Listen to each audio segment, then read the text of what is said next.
تقویت الایمان میں لکھا گیا کہ مخدوم عبدالحق کا توشہ نہیں کرنا چاہیے، اور ابو الحسن علی ندوی نے اس پہ حاشیہ چڑھایا، اس میں لکھا کہ ایک قسم کا کھانا ہے جو ہندوستان کے غالی اور جاہلوں نے رائج کر رکھا ہے، اور یہ آپ جانتے ہو ردولی والوں کہ توشہ یہ کسی غالی کسی جاہل نے نہیں بلکہ خود سرکار شیخ العالم نے جاری کیا تھا۔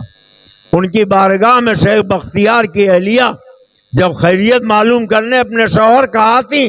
تو آج کا زمانہ نہیں تھا کہ ٹیلی فون ٹیلی گرام کے ذریعے خیریت معلوم کر لی جائے، تو وہ مخدوم صاحب سے پوچھتی تھی میرے شوہر کیسے ہے، فرماتے توشہ لے کر آؤ، وہ توشہ لے کر جاتے اور وہ بتا دیتے کہ کہاں تمہارے شوہر ہیں، ابھی کتنے دن بعد یہاں واپس آئیں گے۔ تو جس توشہ کو قطب الاقطاب دستگیر بے کساں سرکار شیخ العالم نے رائج کیا ہو، اور شیخ العالم کو غالی اور جاہل جو اپنی کتاب میں لکھے اس کی تعریف کی جائے،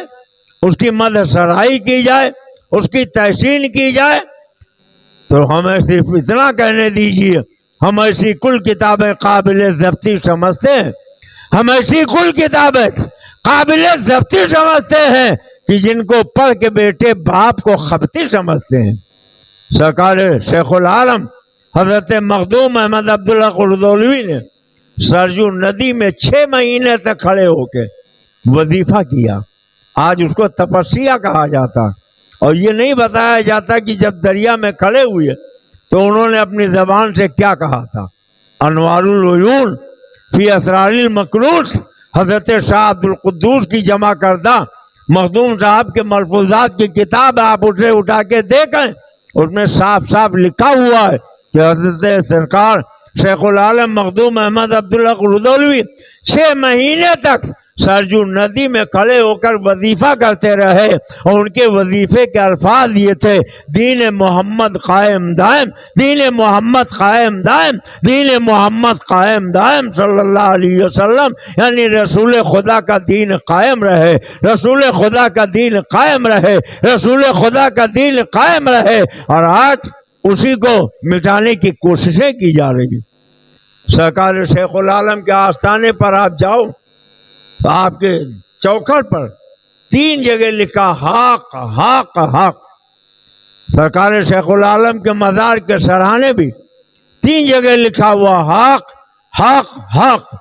یہ آج کا لکھا ہوا نہیں ہے، یہ صدیوں سے لکھا ہوا ہے۔ گویا سرکار شیخ العالم یہ چاہتے ہیں کہ اے میری بارگاہ میں آنے والوں، میری بارگاہ سے جب جاؤ تو یہ حق حق حق کا وظیفہ رٹ کے جاؤ، حق بولو، حق سنو، حق پر عمل کرو، نہ ناحق بولو،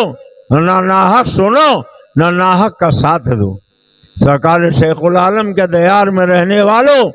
اتنی بڑی نعمت، اللہ کے اتنے بڑے ولی سرکار شیخ العالم آپ کے دیار میں رہتے ہیں۔ آپ جب بولیے تو حق بولیے، جب سنیے تو حق سنیے، اور جب کو عمل کیجیے تو حق پر عمل کیجیے۔